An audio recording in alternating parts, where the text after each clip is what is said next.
I think we take a lot of this for granted.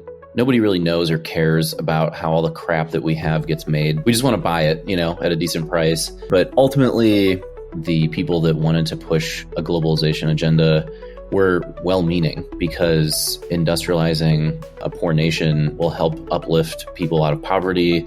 It'll help advance their cultures. But that's also just saying we think it's okay for somebody else to basically pay slave labor wages, right? And working in awful conditions just so I can get cheap socks or a TV or a computer. Somebody else should do that. And it's okay if they're a slave labor. It's good for them, actually. And I just think that's psychotic.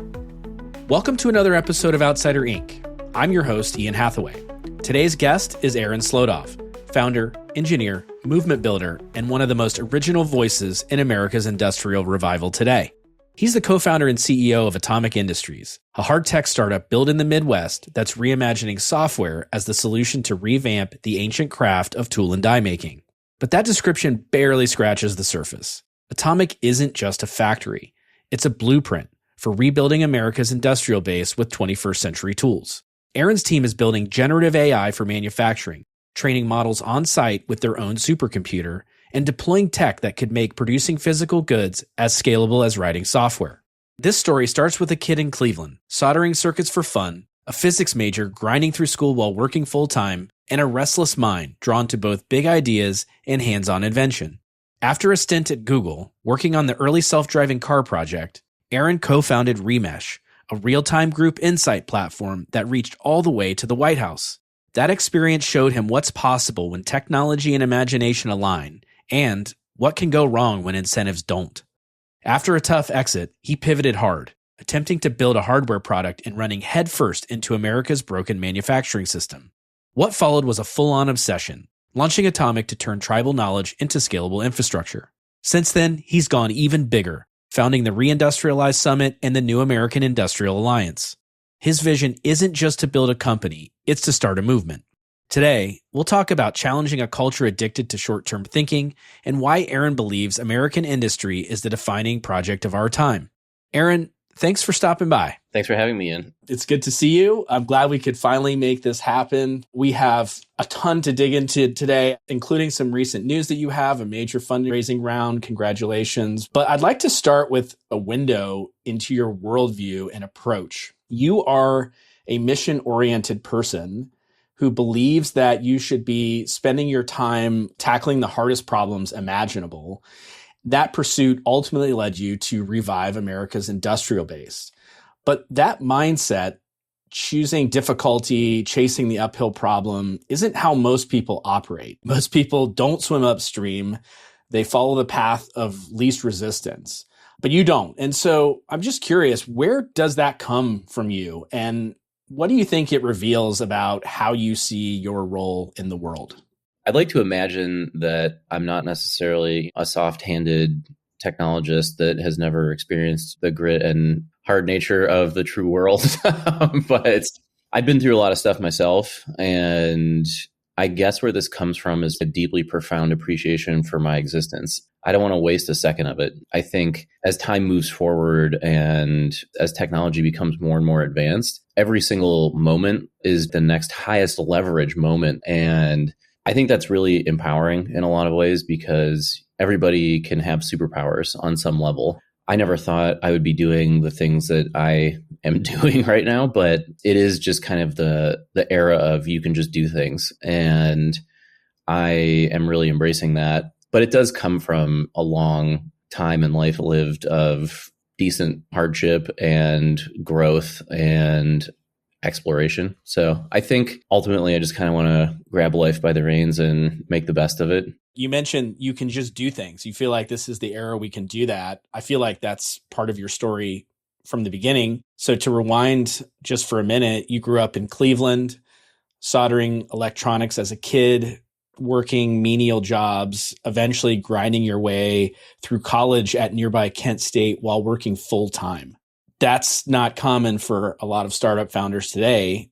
But looking back on that, what kind of kid were you? And when did you first realize that you saw the world through that engineer's lens, right? That builder, that doer, that instinct to fix and tinker?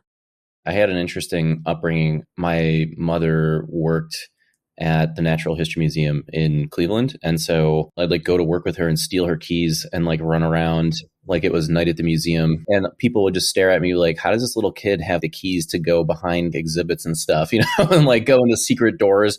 Like, yeah, this is badass. And then my grandfather on her side was an electrical engineer at GE in Cleveland for 40 plus years. And he was like a ham radio operator. He invented miniaturized Christmas light bulbs and a bunch of other crazy stuff. It was just interesting, like having a tinkerer around all the time. My first instinct was to just rip things apart and try to figure out why they were and like put them back together. I was a terrible kid. I got in trouble a lot. I guess I'm kind of a pot stirrer in a lot of ways, but I want to make people think, and I like to question things a lot. And I don't think anything gets done unless you do that. I like barely made it through high school. I actually had to go to a community college to do remedial like math before I even applied to go to a state school. There was a big awakening moment when I was 17, 18. That's probably the subject of a whole other podcast, but it was a very enlightening and like awakening moment for me. And that's kind of when I just grew this appreciation for what I have, basically. And I needed to apply it. So that was the moment where I was kind of like, I really want to explore the underlying nature of the universe. And I studied a bunch of different religion, and then ultimately came to physics as kind of my backstop. And that's kind of what I poured myself into. I feel like there's so many elements there that make sense what you're doing today. You have this kind of family DNA of tinkering, of curiosity, even electrical engineering being a component of that, not being a rule follower, but being super smart. I feel like those are common traits of many entrepreneurs. You mentioned you studied physics as an undergrad. I know you were working full-time while putting yourself through college. That certainly made your path slower, but I have to imagine that it also made you more grounded or maybe more appreciative, or maybe you had more ownership over it. How would you say that experience doing it in that way shaped you as a builder, as an operator, as an entrepreneur? And maybe did it change how you approach risk, ambition, or even building teams? Yeah, I didn't take like the traditional route either. So after high school, I did a bunch of menial jobs. Then I got serious and then went and did some of this remedial stuff. During all of this, it did let me keep more ownership over all of it because nobody was paying my way. And every loan that I took out was basically like a big oof. So I had to build relatively pragmatic, but it was cool because I was also exploring a lot of things that were very new to me and very exciting at the same time. But I kind of dual tracked a lot of this stuff, and I still wanted to kind of take a pragmatic approach to anything. Even my first company, or when I was working out at Google or in Atomic, or anything that I do, I guess, has that same kind of architecture. And it is more grounded. I think it does benefit people to be an anthropologist or sociologist on some level. I think that's what's actually pretty interesting about good product leaders in software too. They just understand basic human behavior. So I think taking a lot of those principles and applying it to really simple stuff, like what kind of company would I want to work at? What kind of summit or conference would I want to attend? We all have these like prescriptive rote behavior types of things that we all go through and still attend or join or build ultimately. But why don't we do new things, or at least be a little non-prescriptive about it and try something different occasionally? Before you started your founder's journey, you did move to Silicon Valley. You worked at Google as part of Google X on the self-driving car project more than a decade ago. I'd love to hear about that. What did that teach you about what's possible when smart people are well-resourced and want to change the world? I think everybody pines for this idea of a Bell Labs type environment where you have unlimited resources. A couple things I noticed, which were really inspiring, was being on the bleeding edge of everything 15 years ago was super cool. You definitely feel really badass working on these things day to day. Even then, right, when Google was like a fraction of the people that it is now today, you could still feel bureaucratic friction. And in something like self-driving, it was just very apparent that the regulatory friction outside of the company would be a huge barrier, let alone the internal friction of just the chain of command and how the system itself was being built and invented was actually pretty fascinating. So in some way, I think a lot of the things that made Silicon Valley really cool and interesting originally, like way back in the day, just this permissionless kind of culture. There were less rails everywhere and people were just trying to build stuff and get stuff done. And I think what working there exposed me to was a level of excellence that I hadn't been exposed to. So I kind of understood what was absolutely exceptional, what was not. I guess the dream for people maybe like me or maybe a lot of other people is just a giant sandbox with unlimited resources. A giant sandbox with unlimited resources and very few rules. Yeah, it sounds like a great place for your coming of age, right? And that's the thing, like not enough people study the history of Silicon Valley, the true history, which is it wasn't the most obvious winner, even in the US. It really comes down to some seismic shifts in culture of openness, collaborative competition, and supporting people to spin out and do new things. You eventually left Google. I know you were working on a PhD in energy systems engineering. You spent a lot of time in research roles. So I guess it makes a lot of sense that your first startup, Remesh, was born from this kind of spirit of helping people engage more meaningfully with a larger group, almost like a researcher living inside of a live experiment. Tell us a little bit about Remesh. What was kind of the original aha moment that led you to start the company? And when did it click that this was actually a business worth building rather than just a tool to use and to work on? When I was kind of winding down my job out on the West Coast and coming back, I ended up talking to my longtime friend who I went to undergrad with, Andrew Konya. This was like during the other really big, Israel-Palestine flare-up in 2011, 2012. And they came up with a framework based on some really fancy physics math about like collective speech. Andrew was surrounded by Israelis and Palestinians in his PhD program. And everybody was kind of like, yeah, we're chill, but our governments are psychotic and they're trying to kill each other. And the idea was, what would happen if we got massive groups of people together and were able to sift through their sentiment and comments and allow them to communicate group to group? What would that look like? So they developed an interesting mathematical framework for collective speech. And then when I moved back, I tried to bring some of my Silicon Valley experience back to this, right? And like, yeah, we should totally start a company around this and productize it. And the first year was joining a local accelerator program in Cleveland, running around on college campuses, taking the initial product that we built and trying to get groups of Republicans and Democrats or like men and women to speak to each other on our platform. So it was a really interesting social experiment. Company starts in 2013, 2014. You had success early, right? You got some of that local early capital. You went to Techstars in New York in 2015, raised a seed round shortly thereafter from coastal firms and raised a Series A in 2018 from General Catalyst, which is sort of a legendary venture capital firm. But there you are in Cleveland. And so you're kind of traversing Cleveland, New York, raising money from elite investors on the coast. How did you do that? How did you initially get the company capitalized? What was the relationship between Cleveland and New York? We've had this discussion before. Was Remesh a Cleveland company? Was it a New York company? And why would that matter? Ultimately, yeah, we headquartered it, started it in Cleveland, but it moved headquarters to New York after Techstars. And then we were located there and bounced around in the city until after COVID. And then it went, remote. Ultimately, getting a couple of those rounds done was hinged on being in New York City. There was like an expectation that a good dearth of the company was going to be located there. And then moving it back after COVID, nobody cared.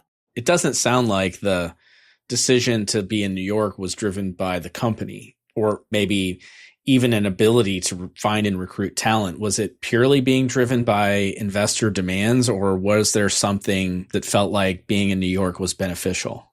Both, definitely. At that time, it was way easier to just get on a train and have meetings all over the city. There's a lot of customers there as well for that product too. So it was a lot easier to have those types of meetings really easily without friction.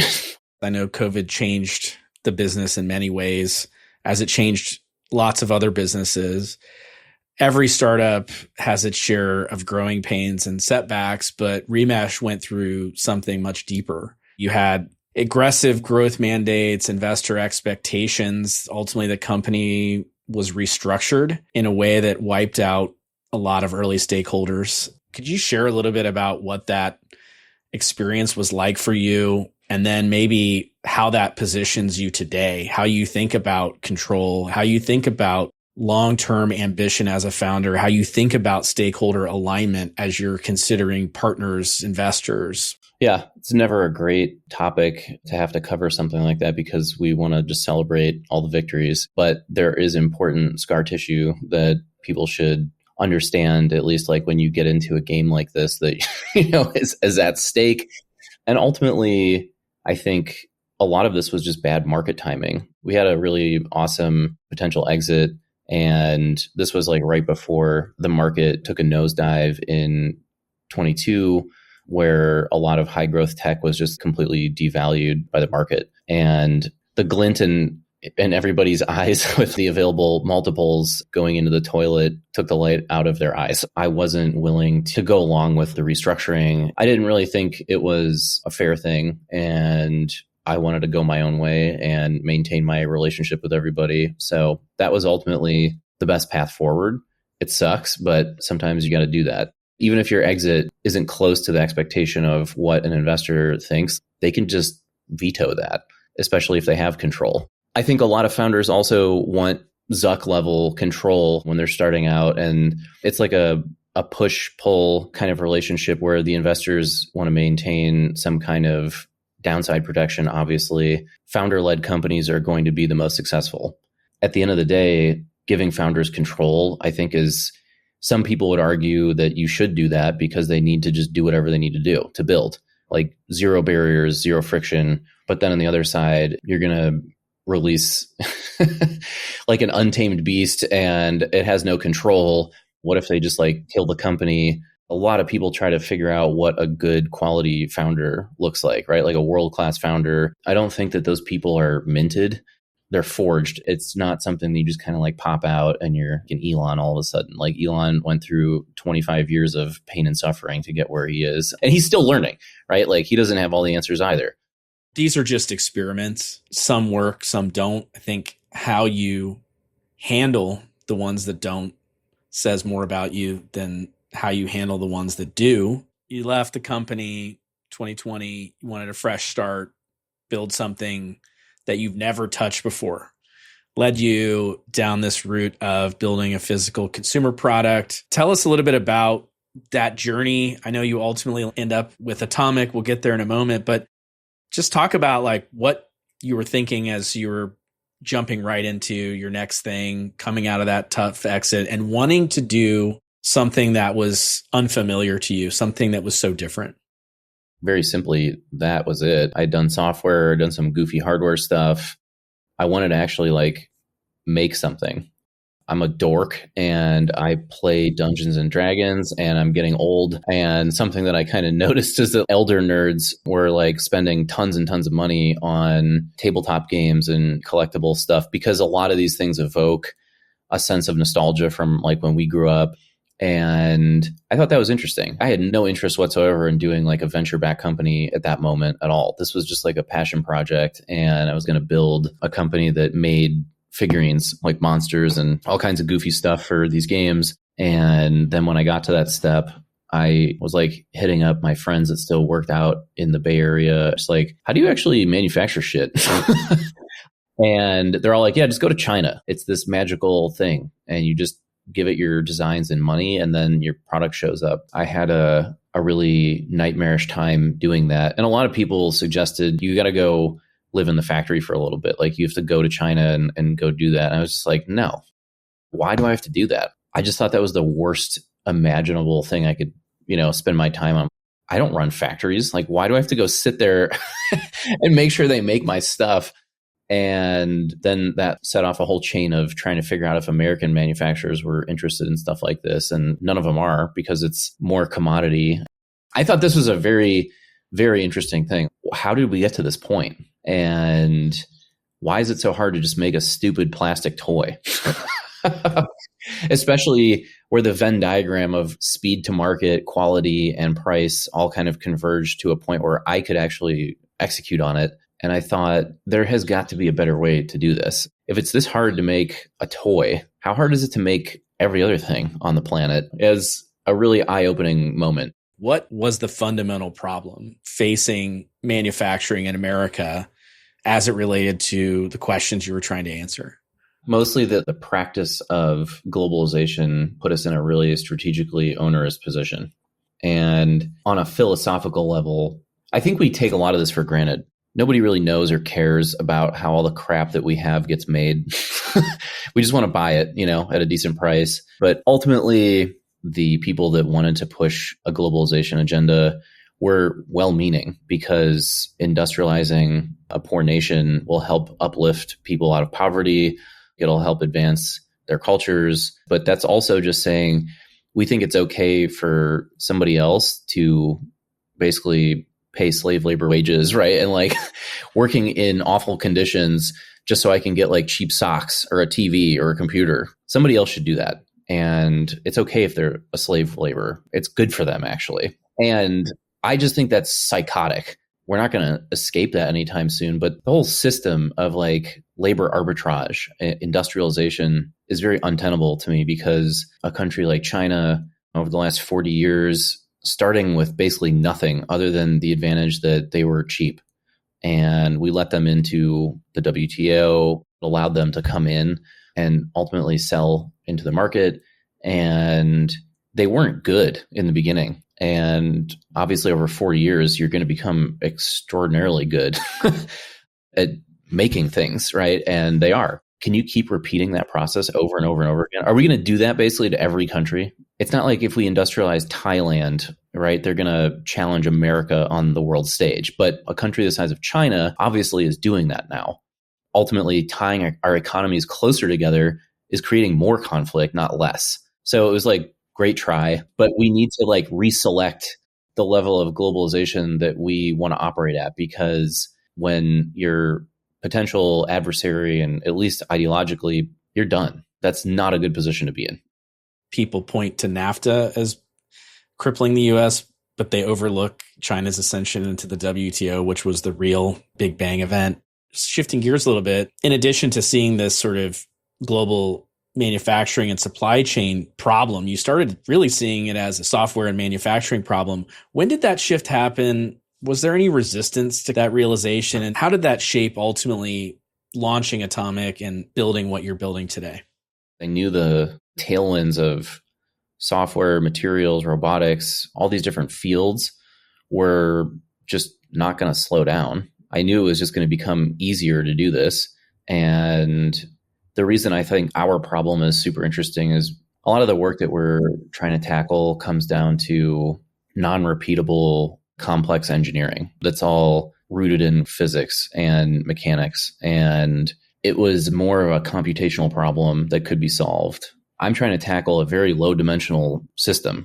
A mold is basically 2 blocks of metal that get cut up. And in the middle of that thing, there's a cavity that represents some unique shape. And it just blasts out that shape all day long. That's a controlled physics problem. My whole conceptualization of this is that as we kind of built it and addressed the problem, new things would kind of evolve that I could integrate into what we were building. So even at the core, a lot of the foundational software continues to evolve every day. You built your own testbed factory in Detroit, and you have an in-house supercomputer to train your models. Why was it so important for you to control the full stack from day one? And what does building it in Detroit unlock for you that doing it in California couldn't? We did not start with the factory. Ultimately, the way that we evolved was starting with the software just alone, right? And a small 10-person team, and then demonstrating that we could actually compete with a human expert or set of experts on very specific sub-design tasks that are involved in this process. That is kind of what unlocked the seed round that got me the factory. But the reason that I think it's essential is in manufacturing, right? The thing that we're trying to solve is being able to one-shot a production process.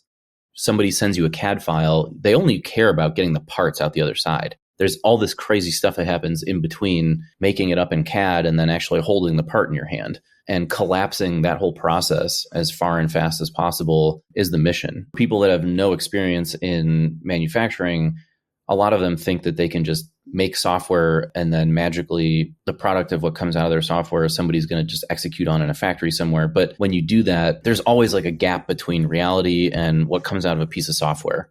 So I would just prefer if the software were dictating reality and the only thing you're feeding into it is like a requirement, aka a CAD file. And the software basically understands how to design the thing and then ultimately execute that design by orchestrating CNC machines and printers and like drills because it knows how to cost optimize every fabrication step. The other huge part of it, obviously, is the data collection. You're never going to be able to train a software model well enough for hyper efficient design and manufacturing unless it's connected, basically, just like a self-driving car. So a lot of the stuff that I do, I take principles from building self-driving car systems, and I think it's very analogous to production. I'd love to talk about this a little bit more, this seeming divide between the world of bits and the world of atoms and tech and venture. And I'm very convinced that there's a huge opportunity for companies that can merge software with physical production. I think there's a small but growing chorus of people who agree with that as well. Manufacturing could be much more valuable than software, but it's also much harder to innovate in. I know you've talked a little bit in the past about just culturally in the tech world, so many people are chasing these short-term returns and optimizing for funding rounds rather than like shaping the future and building real infrastructure. Why do you think this gap still persists? And maybe more importantly, what needs to happen to close that divide? I think everybody should just come to our factories, basically, have a more thorough understanding of how something goes from design to production.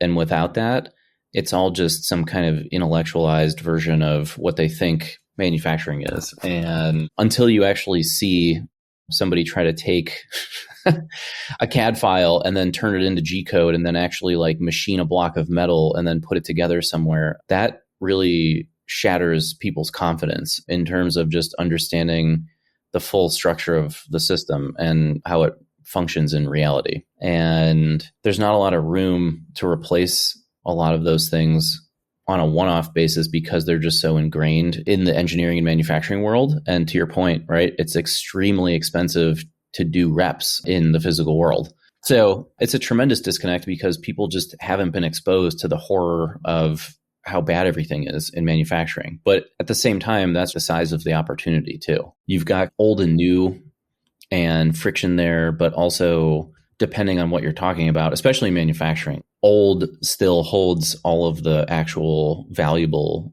trade knowledge. It isn't being transferred to new like it needs to be.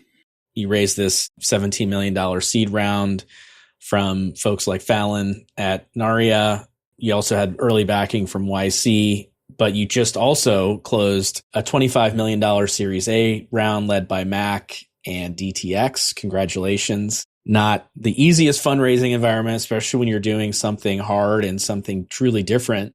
How does it feel to have secured a fresh round of capital, particularly in this environment? And what are you planning to do with it? It just puts more pressure on. I'm already thinking about the full next like 24 months and executing along that and how quickly I can get to the next milestone. It's good in some ways because now you get to take a breather for a second. But just 1 second. Yeah, no more. These companies aren't super easy because you have to juggle not only like world-class cutting edge software development in bizarre areas where they're just like aren't really skill sets for these types of engineers, right? Like applied AI, physics simulation, numerical solvers, all kinds of crazy stuff to actually build this software. I think a lot of mistakes that are made historically so far in this very specific niche area of tech-enabled manufacturing is that people aren't actually developing enough technology. that lets them scale into more infrastructure. It's great if you can buy hundreds of machines and everything, but if your technology doesn't allow you to actually efficiently use that, if you're still linearly or worse scaling with like people and machines, then that's not really like a super scalable thing. So I'm basically just trying to de-risk my ability to infinitely scale into machines and infrastructure with the tech. So I'm like, it's a balancing act. Speaking of scaling yourself and scaling your company, you're also scaling a movement. At a certain point, you realize your mission wasn't just about building Atomic, that no one single company could actually reindustrialize America alone. And so you launch Reindustrialize, which is a summit that brings people together who are actually building things, engineers, founders, machinists, policymakers even. And that eventually gave rise to the new American Industrial Alliance. What do you feel like was missing from the national conversation that made you believe that this was a space that required a more permanent infrastructure around it? And how are you thinking about building these two movements into something that's lasting? We don't have a lot of things to point at with respect to inventing a new industrial base. There's not a ton of people out there trying to build sci-fi factories. Elon has done a really great job of making the factory the product and hopefully getting the point across that mastery over production methods is incredibly important. And it doesn't matter if you're making cars or rockets, but the idea that you can actually and affordably produce things here is very important to people, because I guess going back to the whole globalization and China thing, you don't need to be like a China hawk to just realize and understand that China cannot be the only game in town. It doesn't matter if we're number one or number two, there just cannot be one. That's unacceptable. And something I repeat over and over again is just that the amount of R&D and innovation in manufacturing is tragically low. We became so wealthy and so smart that we just gave up on innovating there. And I think the perception of manufacturing is this kind of like low value process on the edges of design and R&D, and then sales and distribution is kind of insane. You can't simultaneously complain about China being a threat, not being able to make ships and drones and submarines, and then completely ignore the fact that like we've just decimated our industrial base. That's just a non-starter. So what does that mean? That means that all the OEMs that want to make a bunch of stuff either have to deal directly with our adversaries, or they're not going to make anything because there aren't suppliers to do it. So you want to scale production of something and you can't, that's not a great place to be. We should actually focus on the building blocks of industrial society, from like raw materials through widgets and like the actual machines that do these things. I think all of that is important in building this movement. And the thing that people are missing are these really basic ideas and concepts that we take for granted, ignore, or don't want to talk about because they're too costly, or they're not high enough margin, or they're bad businesses. Like, who cares? Figure out a way to make them viable. And that's kind of what we've done. You're tackling the established ways of doing things, the existing power structures. Any good movement requires talent. So how do you encourage young, smart, ambitious people to look beyond building apps and software to tackling the challenges like fixing the grid, building factories, solving these real world problems? What do you say to early career folks who are curious about what you're doing, but might be too intimidated by hard tech? And what do these people need most? How can we accelerate the talent pipeline?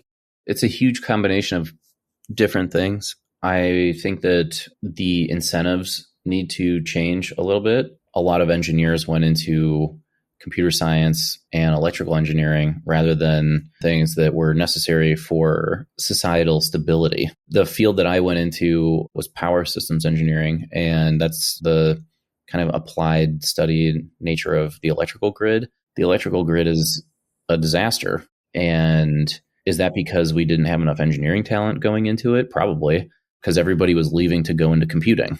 I think incentives will always be king. Exposure is another. Go walk around in a factory, get a tour. We need more content around this stuff too.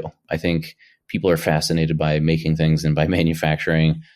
We have to eliminate the idea of blue collar altogether because it just pigeonholes you into the idea that you're less than, where a lot of manufacturing cognitively is way more advanced than a lot of knowledge workers. It's unbelievable that we classify those things as like low skill or like 100% compared to, an accountant or something. Sorry, accountants, I guess. But it blows my mind that like we stratified things that way. And I think that this stuff needs to evolve. I think we should change labor laws, right? Like touching a machine shouldn't mean that you're relegated to an hourly wage and you can't have a salary. At some point, the overriding mission will drive a lot of people to this too, because it's a growing and burgeoning kind of field right now. So I think it's just a mixture of incentive, of people building and funding new companies to funnel this talent into. As dumb as it sounds, like more content around this stuff, like people just need exposure to it. And then we need companies to have wins and like grow. And we need to build new industrialists, literally. I guess closing that out and maybe focusing a little bit on you as a leader. Obviously, any movement is reflective of the people who are driving it. I'm not surprised you're doing this. In fact, we first crossed paths in 2017. This just feels like a natural extension of who you've been all along, company builder and community builder at the same time. This is also a show about outsiders, right? People who don't fit the mold of what they're doing. You're now seen as one of the key voices in America's re-industrialization movement. And yet you're not a defense industry insider. You're not a legacy industrialist or a beltway operator.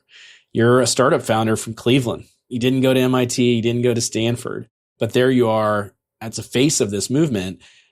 How have you been received in that world? What perception hurdles have you had to overcome as someone who's not an industry insider? And maybe what kind of advice might you have for other outsiders about how to break into something from that outsider stance? I think it's a challenge that a lot of people will ultimately face. Nobody's going to pay attention to you until it matters or until you really cause enough commotion. There's like this really important gap or delta where you're an unproven quantity and you have a lot to prove or you have such an important story to tell. And it just takes the will of somebody else to pull you across and give you the chance to do that.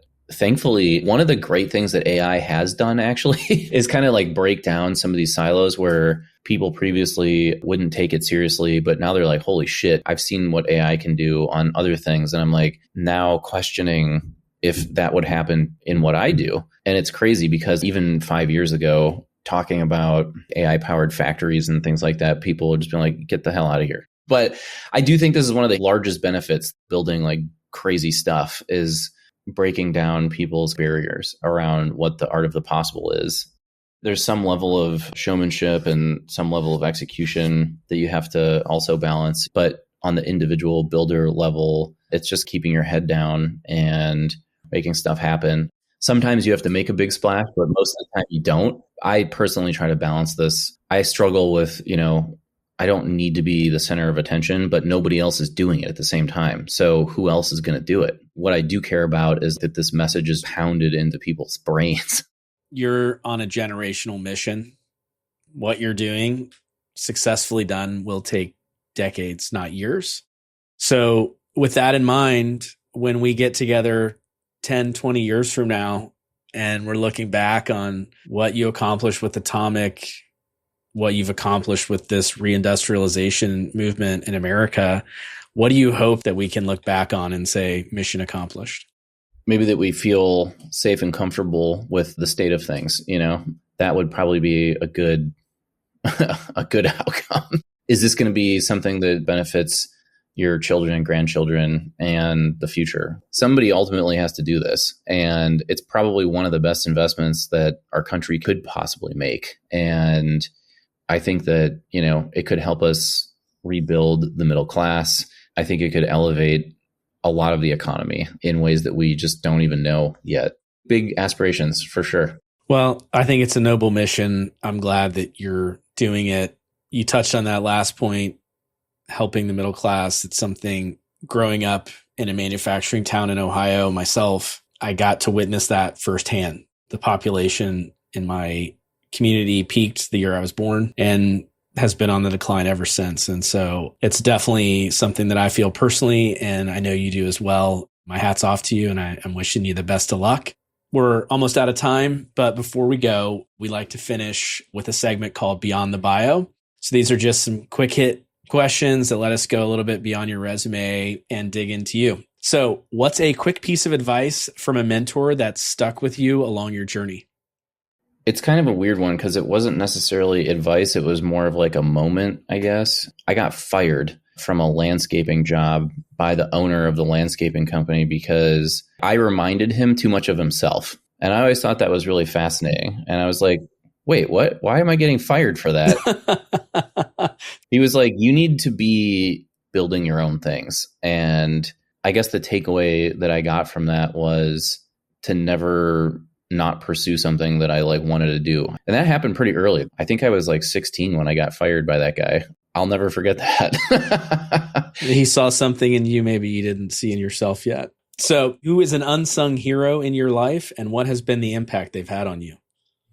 Both of my parents, because they each brought a different piece of resiliency that I couldn't find anywhere else. And they both had like their own unique way of supplementing their form of resilience in my life. Each of them kind of gave me a really unique and useful piece of them through that.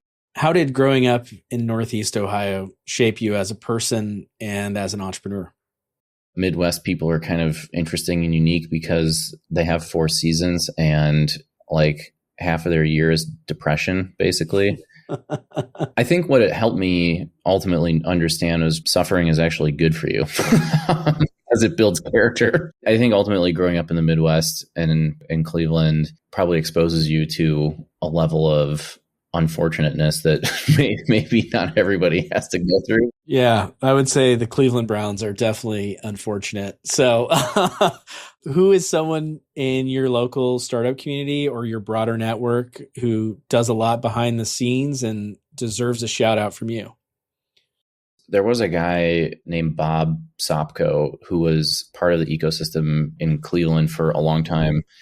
He was just a force of nature, and he was part of Case Western's entrepreneurial ecosystem. He was a total machine and could make anything happen for anybody at a given moment's notice, which was kind of crazy. His whole thing was connecting people and making stuff happen. And I've never seen anybody kind of like operate at that level. And I try to do as much of that as I can as well. He obviously deserves a massive shout out, and I would definitely put that behind Bob for sure. I didn't realize Bob had passed, but he was, as you said, a force of nature. Thanks for mentioning him. Tell us something most people don't know about you, something outside of work, maybe a hobby, travel spot, guilty pleasure, or even a hidden talent. Most of the time outside of work that I spend is tending to my husky, Loki. And so, yeah, all of my free time goes into hanging out with him, basically, and taking care of him. So, hey, nothing beats unconditional love of a dog. So, what are 1 or 2 songs you'd like to add to our Spotify Founders playlist? Maybe something that fuels your workday or has inspired you as an entrepreneur? I'm pretty weird when it comes to music. So if I'm doing like really crazy, intense work, I just listen to droning, cinematic, orchestral kind of music with no words. My favorite composer was Johan Johansson, who did like the soundtracks for movies like Sicario. A lot of his work is really, really awesome and can really put you into that work hole where you're just like totally locked in. Otherwise, a really weird song, I will put it on randomly, is No Quarter by Led Zeppelin. Not weird at all. We're definitely adding that one. What's a book you'd recommend? Coke Land on the Koch brothers. You want to know how like a ruthless business empire is built at the weirdest levels of detail, go read that book. It's fascinating in a lot of ways and gives you like a really eye-opening view into like how those guys built what probably is still the largest private company on the planet. Oh, yeah. The footprint of that family business is insane. It is orders of magnitude bigger than most people think. Okay, last question. if you could give one piece of advice to someone who's about to start their founder's journey, particularly someone who's a bit of an outsider like you, what would it be? Congratulations, you're going to hate it.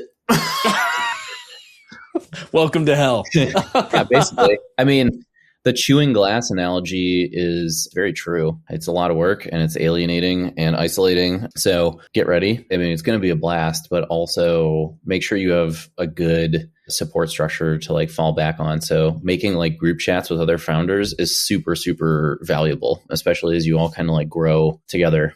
It's a great way to end. Aaron, thanks so much for being here. I'm so glad we finally got to do this, and I can't wait to share it with our listeners.